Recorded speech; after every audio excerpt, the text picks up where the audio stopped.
kiss of death. And this is where this conversation ends. We are the good guys. We are the good guys. We are the good guys. Great job. We are the good guys. Somebody should just be a Great job. Make me strong like Abraham. One of the things you saw in Tin Pan Alley back in the heyday of Tin Pan Alley in New York City was you often saw writers who had much different skill sets. One was a much better lyricist and one was a much better musician, or much better on the musical end of things. With the thought that creating a culture of listening is really what we're going for here. A lot of it is finding each other's skill set and then pairing up with other people, other team members that accentuate that skill set. What can you bring out in me that's the best, and what can I bring out in you that's the best? If you do research on wolf packs, I just read a book about a guy who lived with wolves for a year. And he studied these guys in a way that very few people ever have. He lived with them, he started to look like them, he started to smell like them.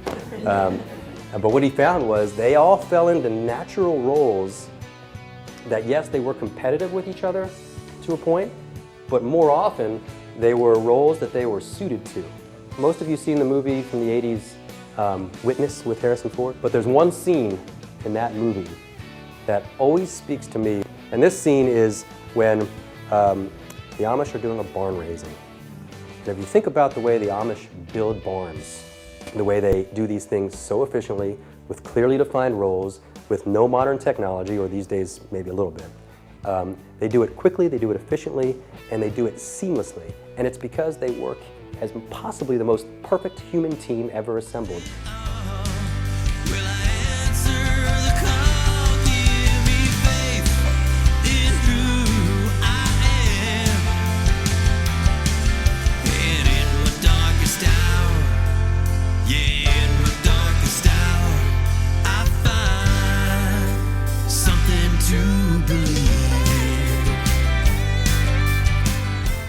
Steve Jobs, there was a time when Pixar needed a new corporate headquarters. And Steve knows that a lot of the creative types that were working for him were the types that had great ideas, but oftentimes liked to hole up in their little cubicles.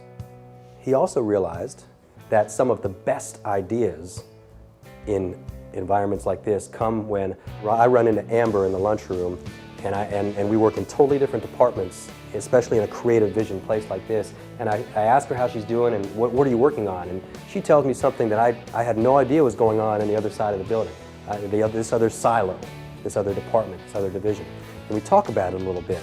And all of a sudden, I have an idea that maybe I can say, hey, have you thought of trying this? So when Steve Jobs decided to start a new corporate headquarters, design and build a new corporate headquarters for Pixar, and later for Apple, he was very particular with his architectural plans. And what he did was this: he made purposeful efforts to design common areas that would make people who are inclined to stay in their little cubicles, it would force them to run into each other. He laid out the restrooms in a way that people had to pass by other people that they might not normally see. He laid out the mailroom in places that people might stop by and say hi to Joe or Shelley that they might not normally say hello to.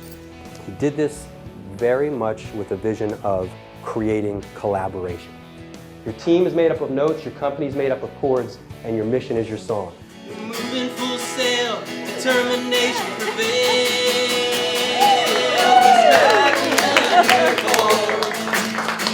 Trying to make a change, need some help here. Going with the punches, come on. Going rearrange. Times ain't easy, but they can be a whole lot worse. Working together, bring it home. We're charting a new course, striking a new chord.